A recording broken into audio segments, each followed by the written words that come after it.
So by this time in the chapter electricity, we are aware what is charge, what is electric current and what is voltage, that is potential difference. मैं थोड़ा सा आपको revise करा देता हूँ. हमने सबसे पहले चार्ज की बात की थी. हमने कहा कि charge is a physical condition of having surplus और deficiency of electrons on a surface. ये स्टैटिक चार्ज की बात थी. हमने कहा था कि हम रनिंग चार्ज की बात करने वाले हैं इस चैप्टर में, मतलब किसी वायर में, किसी कंडक्टर में जब चार्ज भाग रहा हो. ठीक है, चार्ज कैसे भागेगा? कोई चार्ज पार्टिकल भागना चाहिए. कौन सा चार्ज पार्टिकल भाग सकता है? प्रोटॉन तो भाग नहीं सकता, इलेक्ट्रॉन भाग सकता है. तो electron moves inside a conductor. कब भागता है? कंडक्टर मतलब जो अलाउ करे चार्ज को मूव करने के लिए. तो good conductor of electricity metals होते हैं. हमने किसी मेटल का वायर बनाया जैसे कि कॉपर का वायर, और कॉपर के वायर में इलेक्ट्रॉन भागता है. कब भागता है? When there is a potential difference between the two ends of the wire. What is a potential difference and how is it created and maintained? हमने कहा कि जब किसी वायर के दो एंड्स किसी बैटरी या सेल से कनेक्टेड नहीं है तो उसके दोनों एंड्स के बीच में कोई पोटेंशियल डिफरेंस नहीं है. मतलब उसके दोनों एंड्स पर सेम पोटेंशियल है. पोटेंशियल क्या होता है? Potential is the work done to move a charge और bring a charge from infinity to a point inside an electric field. Electric field क्या होता है? Electric field is a region और an area in which a charged particle may experience some force because of that field. तो electric field हम किसी wire को जिसमें current move कर सकता है, जिसमें चार्ज मूव कर सकता है, उसको बोल सकते हैं जब उसके दो एंड्स ऑफ द वायर जो है वो किसी बैटरी से कनेक्टेड हो. अगर बैटरी से कनेक्टेड नहीं है तो वो इलेक्ट्रिक फील्ड नहीं है, लेकिन जब वो कनेक्ट हो जाएगा तो हम उसको एक इलेक्ट्रिक फील्ड बोल सकते हैं. हाँ, तो हमने कहा कि किसी इलेक्ट्रिक फील्ड में किसी भी पॉइंट तक किसी इन्फिनिटी से लाया हुआ चार्ज Q, उसको लाने में किया गया work is the potential of that point. तो अगर हम दो पॉइंट्स किसी वायर में माने, वायर को हम एक इलेक्ट्रिक फील्ड मानेंगे, उसके इलेक्ट्रिक फील्ड के दो पॉइंट्स जो हैं, दो एंड्स जो हैं, वो दोनों पॉइंट्स के बीच में जो पोटेंशियल डिफरेंस है, वो पोटेंशियल डिफरेंस कैसे क्रिएट हुआ? जब हमने उस वायर के दो एंड्स को बैटरी के दो टर्मिनल से जोड़ दिया. बैटरी के दो टर्मिनल हैं, एक पॉजिटिव है, एक नेगेटिव है. पॉजिटिव क्यों है, नेगेटिव क्यों है? बैटरी क्या है या सेल क्या है? बैटरी या सेल जो है वो एक ऐसा डिवाइस है जिसके अंदर एक केमिकल भरा हुआ है. उनके बीच में जब केमिकल रिएक्शन होती है तो एक इलेक्ट्रोड से इलेक्ट्रॉन्स जंप करते हैं दूसरे इलेक्ट्रोड के ऊपर. एक इलेक्ट्रोड के ऊपर डेफिशिएंसी ऑफ इलेक्ट्रॉन हो जाता है, यानी शॉर्टेज ऑफ इलेक्ट्रॉन हो जाता है, और उस पर पॉजिटिव चार्ज आ जाता है. जिस दूसरे वाले इलेक्ट्रोड पे जिस पे इलेक्ट्रॉन्स ने जंप किया था उस पर obviously there will be surplus of electrons, और उसके ऊपर नेगेटिव चार्ज आ जाएगा. तो ये नेगेटिव चार्ज वाला टर्मिनल जो है ये नेगेटिव टर्मिनल है. इस पर हमने वायर को ऐड किया तो इस वायर के एंड पर इलेक्ट्रॉन्स का सरप्लस हो जाएगा. दूसरा एंड जो पॉजिटिव चार्ज पे, पॉजिटिव टर्मिनल पे ऐड किया गया, जोड़ा गया, उस पर शॉर्टेज ऑफ इलेक्ट्रॉन है. तो electrons will start moving inside the circuit. Electrons will start running inside the circuit. कैसे? From higher potential to lower potential और from a surplus to a deficiency of electrons. लेकिन हम कहते हैं कि ये तो इलेक्ट्रॉनिक करंट है, इलेक्ट्रॉन का फ्लो है. इसका जस्ट ऑपोजिट डायरेक्शन में, from positive terminal of the battery to negative terminal of battery, हम अपना इलेक्ट्रिक करंट I, जिसको हम I बोलते हैं, और वो हमारा कन्वेंशनल करंट है जो कि पहले से चला आ रहा है, उसको कन्वेंशनल करंट बोलते हैं. तो वो I का डायरेक्शन जो है वो पॉजिटिव टू नेगेटिव टर्मिनल है. And this is considered as the rate of flow of charge. I is equal to Q/T. Charge का SI यूनिट कूलॉम्ब, टाइम का SI यूनिट सेकेंड, कूलॉम्ब पर second, that is ampere. Ampere is the SI unit of electric current. इतनी बात सीखी हमने. फिर हमने कहा कि पोटेंशियल डिफरेंस क्या है? हमने कहा potential difference is the work done to move a charge Q from one terminal to the other terminal of the wire, या हम कह सकते हैं कि this is the work done to move a charge Q across a circuit. हम कहते हैं V equal to V is in the name of Alessandro Volta. V is the voltage और potential difference. Potential difference और voltage एक ही बात है. V is equal to W upon Q. The work done to move a charge Q across a circuit is V. ठीक है, तो W upon Q is joule upon coulomb and this joule upon coulomb या joule per coulomb is known as volt. So 1 volt is equal to 1 joule upon 1 coulomb. इतनी बात हम अभी तक सीख गए. आई होप यहाँ तक सब बातें आपको क्लियर हो गई. अब हम कह रहे थे कि जब वायर में, किसी कंडक्टर में इलेक्ट्रॉन मूव करता है तो वो फ्रीली मूव नहीं कर सकता. हाँ, इन नॉर्मल सर्कमस्टेंसेस वो जब मूव करेगा तो दूसरे इलेक्ट्रॉन्स जो कि नेगेटिवली चार्ज पार्टिकल्स हैं उनसे उसका रिपल्शन होगा और वो उन एटम से टकराता हुआ चलेगा जो एटम्स ऑलरेडी उस वायर का स्ट्रक्चर बनाते हैं, लैटिस बनाते हैं. तो ये टक्कर लगती है तो वो आगे चलता है, फिर पीछे आता है, फिर आगे चलता है, फिर पीछे आता है और फिर उसकी जो स्पीड है वो बहुत कम रह जाती है, ओनली 1 मिलीमीटर पर सेकेंड. हाँ, this is 1 mm per second or 1 millimeter per second called as the drift speed of an electron inside a circuit. यहाँ पे हमको ये देखने मिलता है, मैं चाहता हूँ आप ये चीज़ यहाँ लिखिए, थोड़ा सा पढ़ लें. वेट, फ्लो ऑफ चार्ज है ना, जो लोग एनसीईआरटी फॉलो कर रहे हैं उन्होंने ज़रूर पढ़ा होगा. जिन्होंने नहीं पढ़ा आप इस चीज़ को ध्यान रखें, है ना. ड्रिफ्ट स्पीड का जो आइडिया है, when a steady current flows through a conductor, the electrons in it move with a certain average drift speed. One can calculate this drift speed of electrons for a typical copper wire carrying a small current, and it is found to be actually very small, of the order 1 mm per second, 1 millimeter per second. How is it then that an electric bulb lights up as soon as we turn the switch on? Question is कि अगर इतना धीरे चल रहा है electron या current का flow इतना स्लो है तो हम तो बटन दबाते हैं और लाइट जल जाती है. एकदम से कैसे लाइट जल जाती है? It can not be that a current starts only when an electron from one terminal to the electric supply physically reaches the other terminal through the bulb. ऐसा नहीं है कि यहाँ से एक इलेक्ट्रॉन चलेगा और दूसरी जगह जब पहुँचेगा, दूसरे टर्मिनल पे पहुँचेगा तब जा करके वो चलेगा. Because the physical drift of electrons in the conducting wire is a very slow process. The exact mechanism of the current flow which takes place with a speed close to the speed of light is fascinating, but it is beyond the scope of this book. लेकिन आप फिलहाल इतना समझ सकते हो कि सारे electrons एक साथ मूव करते हैं.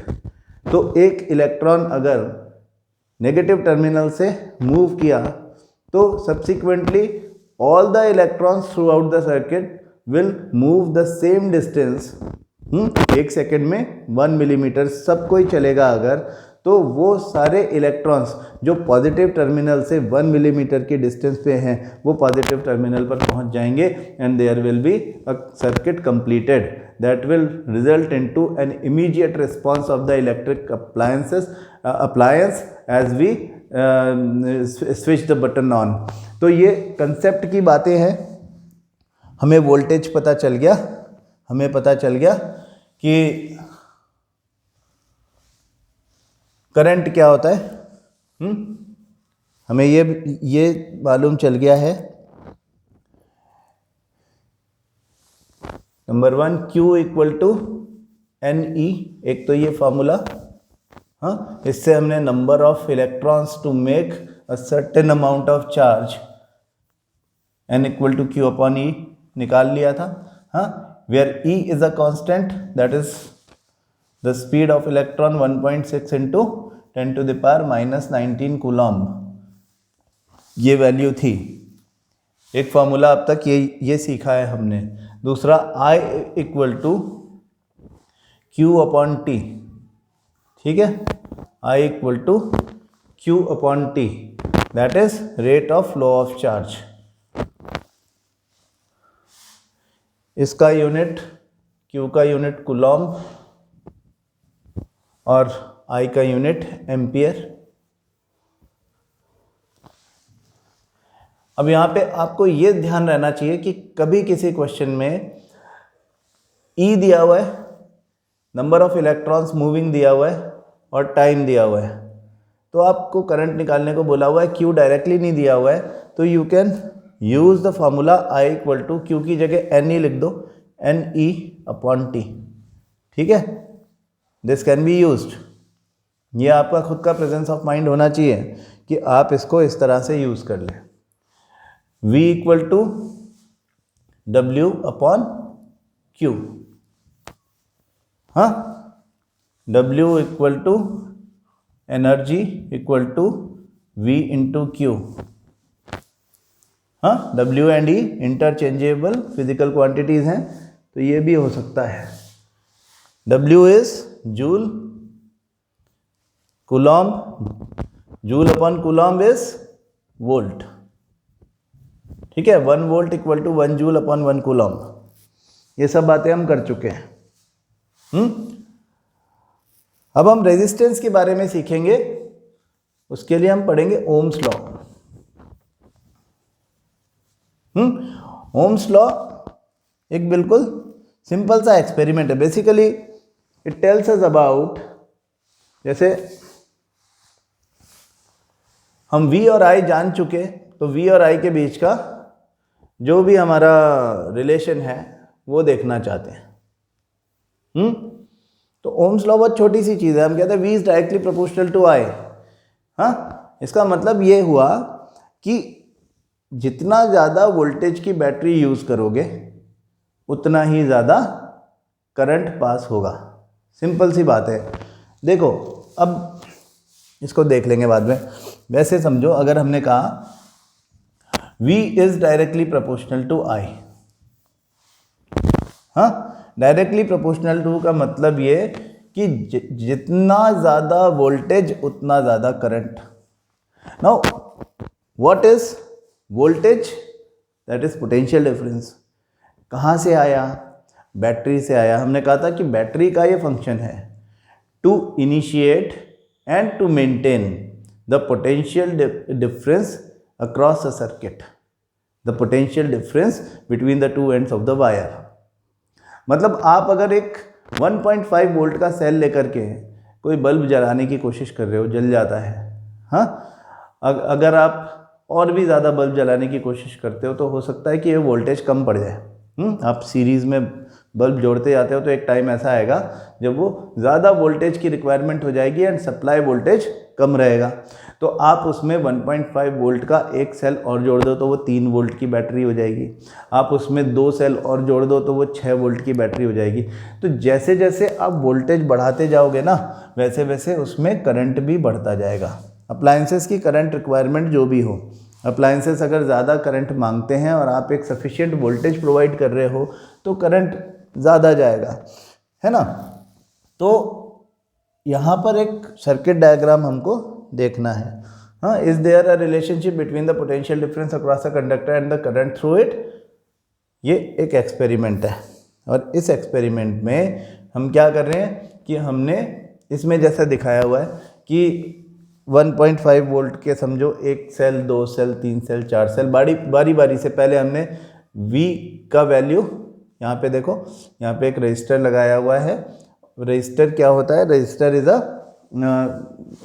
कोई सर्किट है समझो, उस सर्किट में एक ट्रांसमिशन वायर आपने जोड़ रखा है कॉपर का। अब ये कॉपर का वायर जो है ये one of the best conductors of electricity है। ठीक है, जो बेस्ट कंडक्टर ऑफ इलेक्ट्रिसिटी होता है उसके अंदर एक फिजिकल क्वांटिटी का वैल्यू जो होता है वो बहुत कम होता है, दैट इज कॉल्ड रेजिस्टेंस। जब हम कहते हैं V equal to V is directly proportional to I, तो इस प्रोपोर्शनल साइन को इक्वल टू में कन्वर्ट करने के लिए हमें एक प्रोपोर्शनैलिटी कांस्टेंट की ज़रूरत पड़ती है एंड दैट इज R। हाँ, V इक्वल टू IR, इस प्रोपोर्शनल के कांस्टेंट को इक्वल टू में कन्वर्ट करने के लिए हमने ये प्रोपोर्शनैलिटी कांस्टेंट R यूज़ किया है, दैट इज रेजिस्टेंस। तो क्या रेजिस्टेंस केवल एक ऐसा मैथमेटिकल वैल्यू है? नहीं, रेजिस्टेंस जो है that is the tendency of a conductor to oppose the flow of charge. हमने देख लिया कि जब भी इलेक्ट्रॉन्स भागेंगे तो वो टकराएंगे ज़रूर, किसी ना मतलब वो एटम से टकराएंगे, एक दूसरे से आपस में रिपल्शन करेंगे। तो इस वजह से हर वायर की टेंडेंसी है, हर वायर या हर सब्सटेंस की टेंडेंसी है कि वो अपने अंदर से जब इलेक्ट्रॉन चल रहे होते हैं तो उनको बहुत फ्रीली नहीं चलने देते, वो कुछ रास्ते में अड़ंगा डालते हैं। ये अड़ंगा ही रेजिस्टेंस है ना। तो resistance is the tendency of a conductor to oppose the flow of charge. जो कम अड़ंगा डालेगा, जिसका रेजिस्टेंस कम होगा, उसमें करंट ज़्यादा आसानी से फ्लो होगा ना। और जिस कंडक्टर में करंट ज़्यादा आसानी से फ्लो होगा उस कंडक्टर को हम गुड या better conductor as compare to others बोल सकते हैं। हाँ, जो सिल्वर है that is the best conductor of electricity. Second number पर कॉपर आता है। तो why would we call this कि silver is the best conductor of electricity? Because ये सबसे कम अड़ंगा डाल रहा है ना, यानी रेजिस्टेंस सबसे कम है as compare to copper, as compare to aluminium, as compare to any other metal और any other substance. We see that silver में इलेक्ट्रॉन्स ज़्यादा आसानी से पास होते हैं या सिल्वर में करंट का फ्लो ज़्यादा आसान होता है। तो silver is the best conductor and the second best is copper. तो रेजिस्टेंस R जो है वो हर किसी सब्सटेंस का हो सकता है, केवल कंडक्टर की बात नहीं। वो तो जैसे जैसे R बढ़ता जाएगा वैसे वैसे वो रेजिस्टेंस मतलब इतना ज़्यादा बढ़ता जाएगा कि एक पॉइंट ऐसा आएगा जब करंट पास होना अलाउड ही नहीं होंगे। They will not allow the current to pass through this and we will start calling it as bad conductor और इंसुलेटर। ठीक है, तो गुड कंडक्टर और बैड कंडक्टर या इंसुलेटर के बीच में यही फ़र्क है कि जो गुड कंडक्टर होता है उसका रेजिस्टेंस बहुत कम होता है। और रेजिस्टेंस कम क्यों होता है ये हम अभी थोड़ा आगे बात करेंगे। बहरहाल हम ये बात कर रहे हैं कि जो रेजिस्टेंस है ये कहाँ से है, V = IR। तो हमारा ओम्स लॉ हमको क्या कहता है, ये ओम्स लॉ है ना। तो ओम्स लॉ हमको क्या कहता है कि the ratio of V and I is always a constant.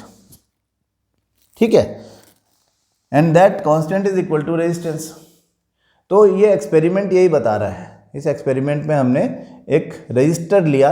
मैं बता रहा था आपको कि रजिस्टर क्या है, कि resistor is defined as the conductor having, resistor मतलब कोई कंडक्टर ही है। ये वायर भी कंडक्टर है, ये वायर भी कंडक्टर है, ये और ये वायर अलग अलग हैं। दोनों में क्या फ़र्क है कि इसका रेजिस्टेंस ज़्यादा है इसके कंपैरिजन में।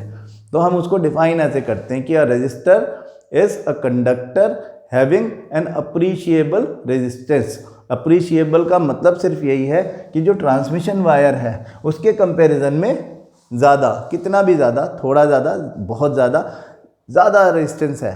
तो करंट फ्लो हो रहा है तो जब रास्ते में एक रेजिस्टर आता है तो वो एक स्पीड ब्रेकर का काम करता है। अप्लायंसेस ऐसे ही काम करते हैं। जितने भी अप्लायंसेस हैं आपके सर्किट में लगे हुए, उन सबका इंटरनल सर्किट जो है, इंटरनल वायर जो है, जिसको हम उनका रेजिस्टेंस बोल सकते हैं, वो रेजिस्टेंस एक्चुअली ये करंट के लिए स्पीड ब्रेकर का ही काम करते हैं। हम कहते हैं ना फ्लो ऑफ इलेक्ट्रिसिटी। तो फ्लो ऑफ इलेक्ट्रिसिटी क्या है, एक्चुअली तो करंट ही है। करंट चल रहा है, अब करंट केवल वायर में चलता रहे तो क्या फ़ायदा है ना। हमको उसे यूज़ करना है किसी अदर फॉर्म ऑफ एनर्जी में, जो हमारे लिए डिज़ायरेबल फॉर्म ऑफ एनर्जी है। जैसे कि किसी बल्ब में गया तो लाइट में कन्वर्ट हो गया, है ना। तो इलेक्ट्रिसिटी को लाइट में कन्वर्ट करने के लिए एक रजिस्टर चाहिए। वो रजिस्टर बल्ब का फिलामेंट है।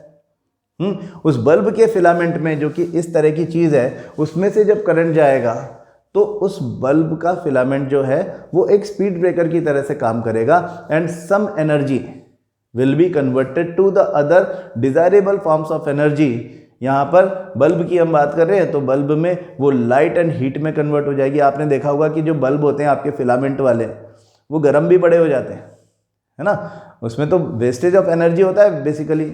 ज़्यादातर एनर्जी जो है वो हीट की फॉर्म में ख़राब हो जाती है, थोड़ी बहुत लाइट के लिए काम आती है। लेकिन बल्ब हम जलाते हैं, वो पुराना, सबसे पुराना बल्ब तो वही है, तो हम उसको जलाते हैं तो वो एक रजिस्टर की तरह से काम कर रहा है इन द सर्किट। रजिस्टर का मतलब यही है। तो एक रजिस्टर लगा हुआ है, उसके दो एंड्स के बीच में वोल्ट मीटर लगाया हुआ है, जिससे कि हम उसका पोटेंशियल डिफरेंस पता कर सके। और V की वैल्यू यहाँ से नोट होगी। यहाँ पे सीरीज़ में एमीटर भी लगा हुआ है। हमने आपको बताया था, फिर से याद दिला देते हैं कि जो वोल्ट मीटर होता है वो हमेशा पैरेलल टू द सर्किट लगता है। इस तरह से हम बोलते हैं कि ये इसके पैरेलल है, और ये एमीटर हमेशा सीरीज में लगता है। किसी भी सर्किट डायग्राम को ड्रॉ करते समय ध्यान रखो, जो आपके सेल का या बैटरी का पॉजिटिव है वो वोल्ट मीटर के प्लस प्लस आमने सामने होना चाहिए, एमीटर के भी प्लस प्लस आमने सामने होना चाहिए, माइनस माइनस आमने सामने होना चाहिए। सर्किट डायग्राम आपका ठीक बनना चाहिए। तो ये वोल्टेज वो वोल्ट मीटर है, इन दोनों एंड्स के बीच में वोल्ट मीटर लगता है। तो वोल्ट मीटर बताता है वोल्टेज। आपने 1.5 वोल्ट की का सेल लगाया तो ये 1.5 वोल्ट बताएगा। आपने एक और सेल लगा दिया 1.5 का तो 3 वोल्ट हो गया। आपने 4 लगा दिया तो 6 वोल्ट हो गया। 3 लगाए तो 4.5 वोल्ट हो गया। ये सारा वोल्टेज दिखाता जाएगा। ठीक है, वोल्ट मीटर ऐसे काम करता है। और अमीटर उसमें कितना करंट पास हो रहा है वो करता है ना। तो यहाँ पे ये कह रहे हैं कि भाई आप पहले एक 1.5 वोल्ट का एक सेल लगा करके और इसकी रीडिंग नोट कर लो, दोनों की वी और आई की। और इन दोनों रीडिंग्स को यहाँ पे रख दें। Number of cells used in the circuit 1, current through the nichrome wire I, ये यहाँ पे रख दिया। हाँ, यहाँ पे potential difference across the nichrome wire that is V volt. Nichrome इसका मटेरियल है। ठीक है, नाइक्रोम जो है वो एक अलॉय है जो निकल एंड क्रोमियम से मिलके बनता है, इसलिए नाइक्रोम नाम रख दिया उसका। तो यहाँ पर आपने वोल्टेज लिखा कब, जब आपने एक ही सेल लगा रखा है, नंबर ऑफ सेल्स यूज्ड 1, तब I का वैल्यू, V का वैल्यू लिखा और V और I का रेशियो दैट इज रेजिस्टेंस, है ना। यही तो होगा R, V अपॉन I। तो ये यहाँ पर लिखते जाएंगे। तो हम क्या देखेंगे, हमें देखेगा कि इनका वैल्यू जो है VI का वैल्यू अप्रॉक्सीमेटली सेम आएगा। ओम्स लॉ यही बोलता है, क्या बोलता है कि in this activity you will find that approximately the same value for V to I ratio is obtained in each case. तो VI graph is a straight line, ऐसा स्ट्रेट लाइन बन जाएगा ना, स्ट्रेट लाइन ग्राफ बनेगा V और I के बीच में। दैट शोज कि जैसे जैसे आप V बढ़ाओगे वैसे वैसे I भी बढ़ता जाएगा, and the slope of this graph is always resistance. VI graph is straight line that passes through the origin of the graph as shown in figure this. Thus V to I is a constant ratio.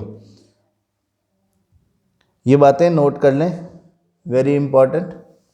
छोटे छोटे question कभी पूछ ले कोई इसमें से तो हमें पता होना चाहिए। In 1827 a German physicist George Simon Ohm found out the relationship between the current I flowing in a metallic wire and the potential difference across its terminals, यानी I और V का ratio, the potential difference V across the ends of a given metallic wire in an electric circuit is directly proportional to the current flowing through it provided its temperature remains the same. Temperature एक ऐसा factor है जो कि fluctuate कर देता है resistance को, इसलिए कांस्टेंट टेम्परेचर पर हम अगर देखें तो इन्होंने ये कहा कि the potential difference V across the ends of a given metallic wire in an electric circuit is directly proportional to the current flowing through it. V is directly proportional to I. Condition क्या है, provided the temperature remains the same. This is called Ohm's law. Simple सी बात है, V is directly proportional to I और V upon I is a constant. हाँ, this constant is known as resistance. इतनी बात आपको समझ में बिल्कुल क्लियरली आ जानी चाहिए। Ohm's law is otherwise very important, लेकिन इसमें क्वेश्चंस बहुत सिंपल रहते हैं, कोई ऐसी टेंशन वाली बात नहीं है। R is a constant for the given metallic wire at a given temperature and is called its resistance. It is the property of a conductor to resist the flow of charges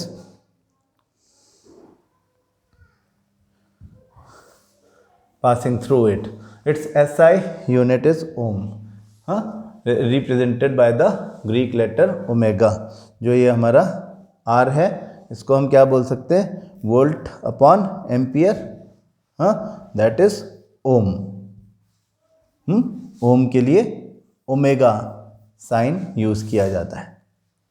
ठीक है, बस इतनी सी बात अपन बिल्कुल दिमाग में अपने बिठा लें, ये ओम्स लॉ है, इतनी सी बात है ओम्स लॉ की, और कोई ख़ास बात नहीं है।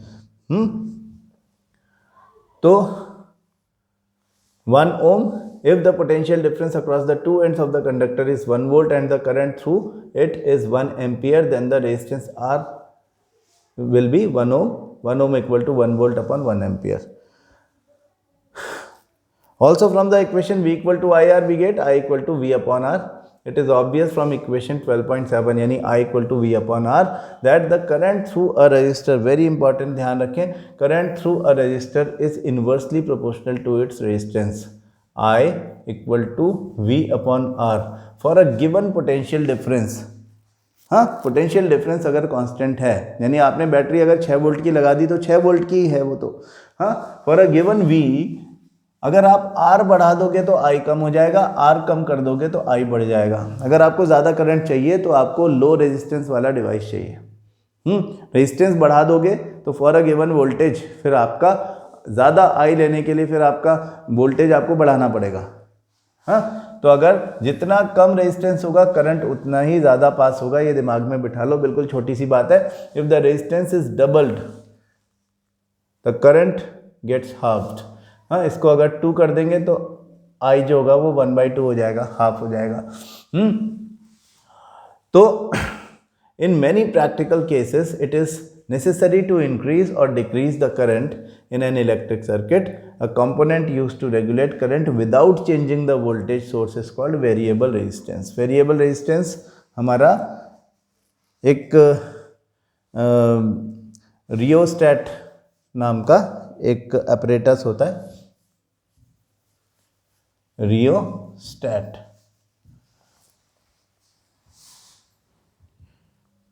तो ये रियोस्टैट जो है उससे हम a component used to regulate current without changing the voltage source is called variable resistance. In an electric circuit, a device called rheostat is often used to change the resistance in the circuit.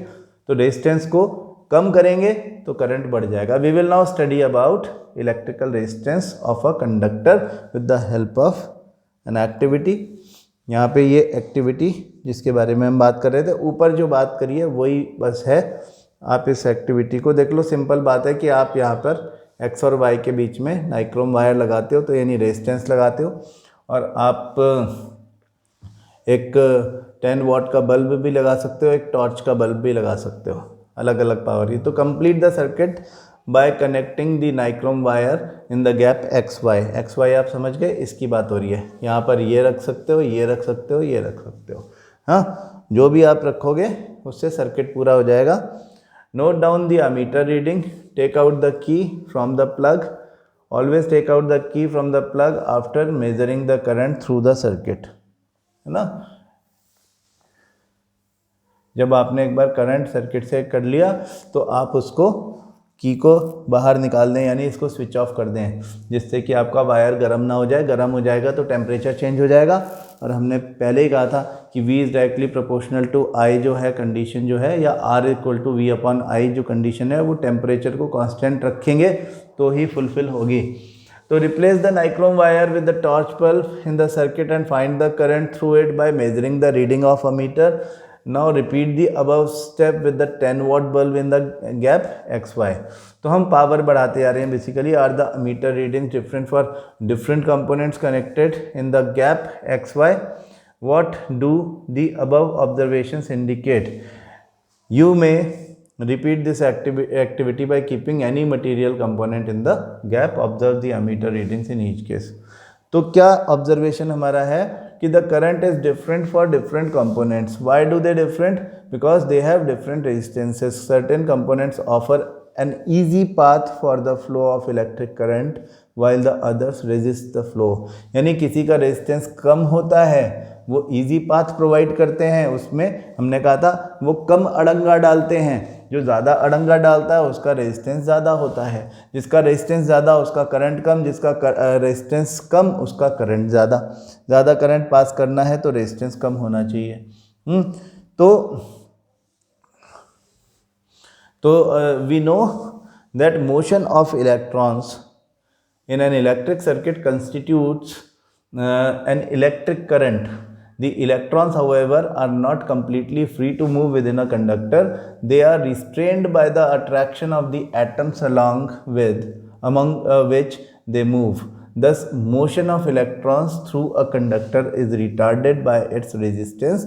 A component of a given size that offers a low resistance is a good conductor. What is a good conductor? A component of a given size that offers a low resistance is a good conductor. A conductor having some appreciable resistance is called a resistor. हमने बोला था कि इसको what is a resistor? Resistor is a conductor having some appreciable resistance. ये उसका definition हो गया. A component of identical size that offers a higher resistance is a poor conductor.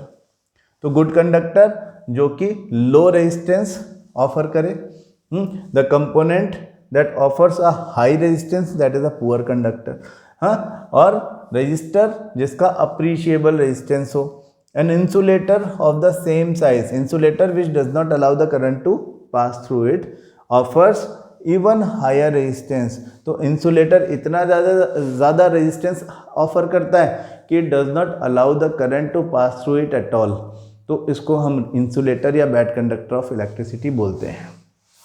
This is the concept of Ohm's law. अब हम कल की class में ये सीखेंगे जो बड़ा इंपॉर्टेंट है, फैक्टर्स अफेक्टिंग रेजिस्टेंस. यहाँ पे रेजिस्टिविटी का कंसेप्ट आएगा. तो factors on which the resistance of a conductor depends, ये कल की क्लास में करेंगे. इसके पहले तक का ओम्स लॉ तक का पूरा अच्छे से समझ लो, और कोई डाउट होती है तो कॉल करो. ठीक है, थैंक यू.